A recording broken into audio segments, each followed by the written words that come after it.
Hi guys, it's Jordan from P&P Campers. I'm just going to do a handover video on your Romahome Hylo.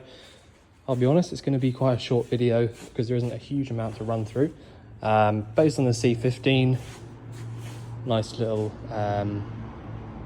chassis, all nice and straight.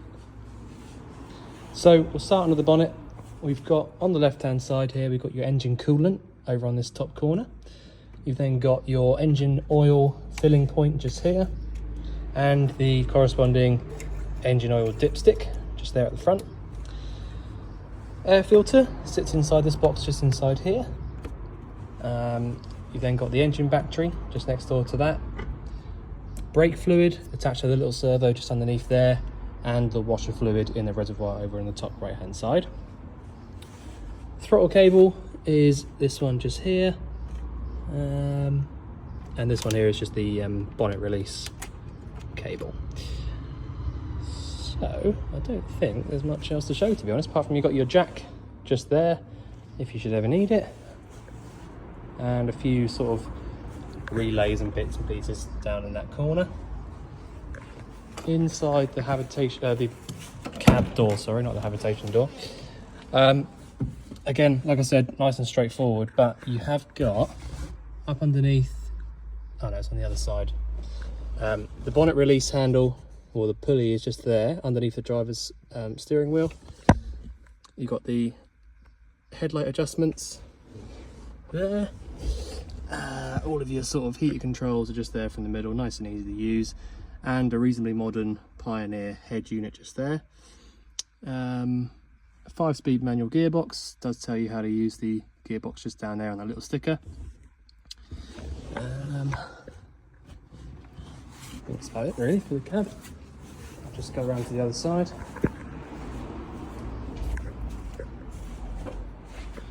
The freshwater filling point for this vehicle is this one just here, and that's for getting the water in the habitation side of the vehicle. There's just a little fuse box up underneath somewhere. Oh, just there, look. So just there, a couple of fuses there to keep on top of. As I said, that's where you fill up your fresh water, and that'll basically give you access to using the tap just inside here. Your diesel filling point is this one here on the actual side of the vehicle. You will need your ignition key to get that open. Hookup point is this one here, so if you do have access to a hookup cable, it's really helpful to have that because your battery charger will be on. And you've also got your wastewater drain off point, which is this one here, so you can buy the hose that just basically pushes onto that so that it doesn't just come straight out the side. But there you go, that's where your wastewater comes out from. Just go around to the other side now. So we've got these two little vents just here. They're basically both to do with the fridge. So when you have the fridge lit up on gas, which I do at the moment, you can feel a very, very small amount of hot air coming out through this vent just here. Not very much, but just a bit. And that there is just basically ventilation for the fridge. Then got this locker next door to that, which is your gas locker. Looks like a reasonably new camping gas bottle. That's a 907. So that is the biggest bottle they make on those ones, or at least the ones that we've got. So all you need to know really is that anti-clockwise around to the left will turn the bottle on, and clockwise around to the right will turn the bottle off. You've got about 5 years on this hose here because that's 2023 dated, and that's it really. So that is about it for the outside, if I'm honest. There's not much else to show you. So inside the van itself, we've essentially got these two bench seats, left and right, do make up into a double bed as well. On the left hand side, as soon as you walk in, you've got the sink. Now I will just explain, there is a button just here which is the button to use the sink, which is a little bit unusual, but that's what that is. So that little metal button there is for the sink to use the tap. So assuming you've got some water in the fresh tank, you'll be able to use the tap just there with that button. in this little cupboard here, we've got these 3 important gas isolators. So if I just check something, 1 second. Okay, yeah. So they're just your isolators for the gas. So if there's anything wrong with the cooker or the fridge, you can isolate them from there. Down here, we've just got loads of storage. Close the door first. Okay, the fridge is the next bit. So it's an Electrolux fridge. So all you've got is a 12-volt way of using the fridge and a gas way of using the fridge. So it doesn't work on mains. So all you need to know really, if I show you how to light it up on gas first, if I just get into a decent position to show you. Right, let me open this door up.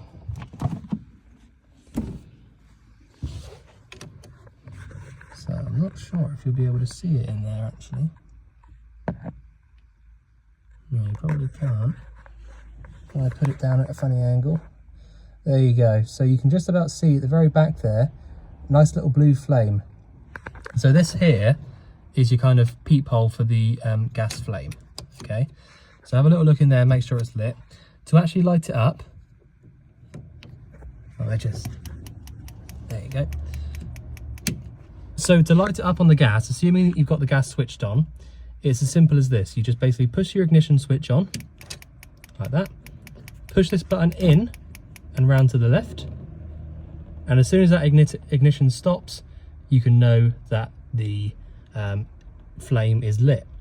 So if I let go of that now, as long as that ignition stays off, I'm pretty confident that there is a flame. There you go. So a little bit awkward to show you because it's quite low down, but that's how you light the fridge up on gas. So it's super easy. And as I said, to turn it off, you go all the way back round.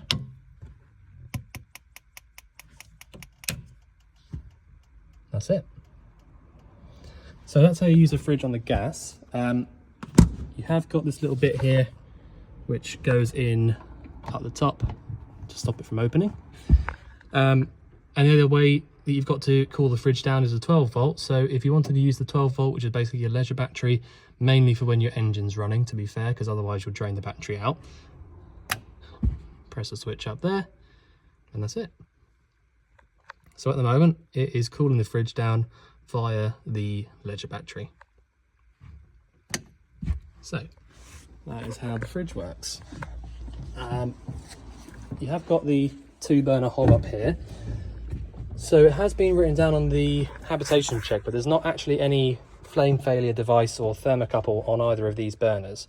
So it's something to be kind of cautious about, because essentially what that means is you can turn these dials here now and they will be pumping through gas, whereas on a newer style of cooker, you would essentially, what you've got is a flame failure device or a thermocouple which stops any gas coming through unless it's been lit up and it's definitely supposed to be there, so you can't accidentally leave it on, whereas with this you could. So you just have to be really careful to make sure that these are all in the off position all the time that you're not using it. Otherwise you do have the potential of, you know, having these just letting gas out. So as long as you've got the gas either switched off or all of these in the off position, then you're absolutely fine. So in the actual habitation area, under this seat just here, we've got the freshwater tank. So you can get into that if I just make the body pretty stiff. 1 second, I'm just going to put me down. Yeah. So you have got access to the inside of the tank there if you ever wanted to clean it out or anything like that. There you go, that's what that is. I'll put it back on properly in a minute.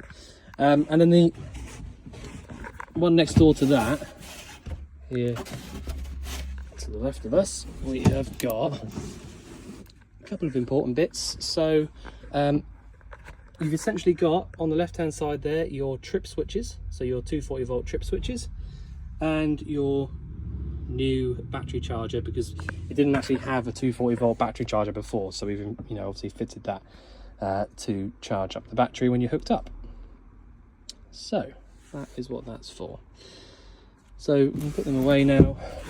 The upholstery in here is quite nice actually, it's all in good nick. Nothing to complain about from our point of view there. And all the roof liner is all in good condition as well, all nice and, you know, nice and straight, not sagging all over the place. Yeah. So to be honest with you, I think that's about it. There's not much else to run through. It's a nice simple vehicle. You know, not much to go wrong with it, to be honest, is the main point there. So if you think there's anything that I've missed out or anything you'd like going through again, just let us know. But otherwise, we look forward to seeing you soon to collect your van. Thanks very much.